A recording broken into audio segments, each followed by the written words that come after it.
Hello बच्चों, मैं अंजना सी परिहार। आज हम कक्षा 10वीं के सामाजिक विज्ञान विषय के अंतर्गत अध्याय 7 प्रथम विश्व युद्ध की कुछ महत्वपूर्ण प्रश्नों पर विचार करते हैं।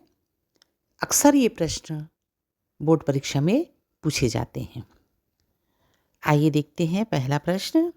1914 ईस्वी में प्रारंभ हुए युद्ध को विश्व युद्ध कहा जाता है, इस कथन की पुष्टि कीजिए। इसका उत्तर है 1914 में जो युद्ध प्रारंभ हुआ उसे विश्व युद्ध कहा जाता है क्योंकि पहला, यह युद्ध बड़े पैमाने पर हुआ जिसमें संसार के लगभग सभी शक्तिशाली देशों ने भाग लिया। दूसरा, यह युद्ध भूमि, वायु, समुद्र के ऊपर व समुद्र के नीचे अर्थात सभी स्थानों पर लड़ा गया। इसमें विभिन्न राज्यों के लगभग सभी साधनों को जुटाया गया। तीसरा, इस युद्ध में ऐसे भयंकर हथियारों का प्रयोग हुआ जिनका कभी प्रयोग नहीं हुआ था। टैंकों व हवाई जहाज का प्रयोग पहली बार हुआ। चौथा, इस युद्ध में केवल विभिन्न देशों की सेनाएं ही नहीं बल्कि जनसाधारण भी सम्मिलित हुए। आइए दूसरा प्रश्न देखते हैं। राष्ट्रसंघ की स्थापना के किन्हीं 4 सिद्धांतों को लिखिए अथवा राष्ट्रसंघ की स्थापना की व्याख्या कीजिए। आइए देखते हैं।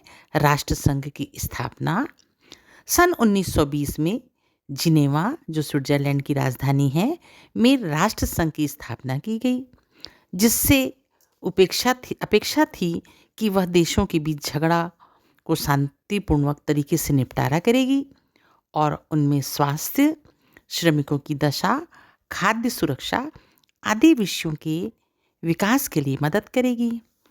इसका प्रमुख काम था विश्व युद्ध के बाद किए गए अंतर्राष्ट्रीय समझौतों का क्रियान्वयन।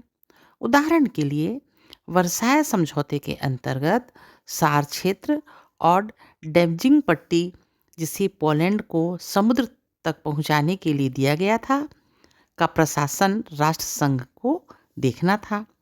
राष्ट्रसंघ के गठन में ही कई समस्याएं थीं। पहली बात तो यह थी कि विल्सन की अहम भूमिका के बावजूद अमेरिका इसमें सम्मिलित नहीं हुआ। सोवियत रूस, जो विश्व भर में समाजवादी क्रांति की पैरवी कर रहा था, को इसमें आमंत्रित नहीं किया गया। एशिया और अफ्रीका के उपनिवेशों को इसमें सदस्य नहीं बनाया गया। राष्ट्रसंघ के सिद्धांत इस प्रकार थे। पहला, विश्व शांति का मार्ग प्रशस्त थे। दूसरा, मानव कल्याण हो। तीसरा, वार्ता करके विश्व के युद्ध से बचाव हो। चौथा, विश्व में निशस्त्रीकरण हो। आइए नेक्स्ट क्वेश्चन देखते हैं कि वर्साई की संधि की प्रमुख शर्तें कौन कौन सी हैं।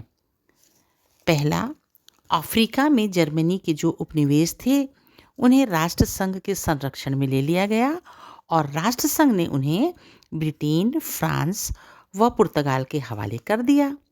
चीन में जो जर्मनी नियंत्रित क्षेत्र थे उन्हें वापस चीन को ना देकर जापान को दे दिया गया, क्योंकि जापान ने युद्ध में जर्मनी के खिलाफ भाग लिया था।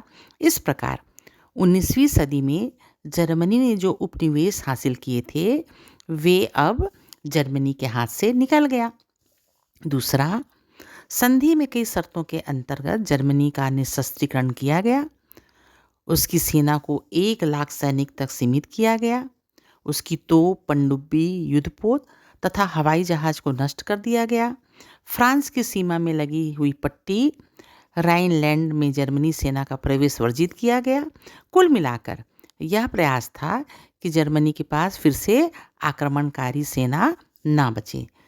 तीसरा, एक शर्त के द्वारा यह तय किया गया कि जर्मनी और ऑस्ट्रिया का विलय राष्ट्रसंघ की अनुमति के बिना नहीं होगा।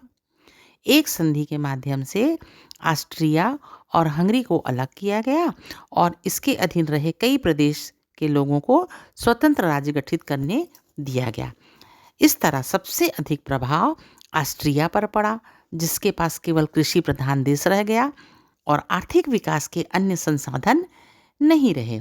ऑस्ट्रिया की काफ़ी बड़ी आबादी जर्मनी भाषा बोलती थी और यह स्वाभाविक था कि दोनों का विलय हो, लेकिन विजयी देश ने उस पर रोक लगा दी। चौथा, जर्मनी ने युद्ध में जितनी जमीन का अपना अधिकार जमाया था उन्हें उन देशों को वापस देना तय हुआ, जैसे बेल्जियम व फ्रांस। पूर्व में रूस से हुई संधि में जो जमीन जर्मनी को मिली हुई थी उस पर स्वतंत्र राज्य की स्थापना हुई।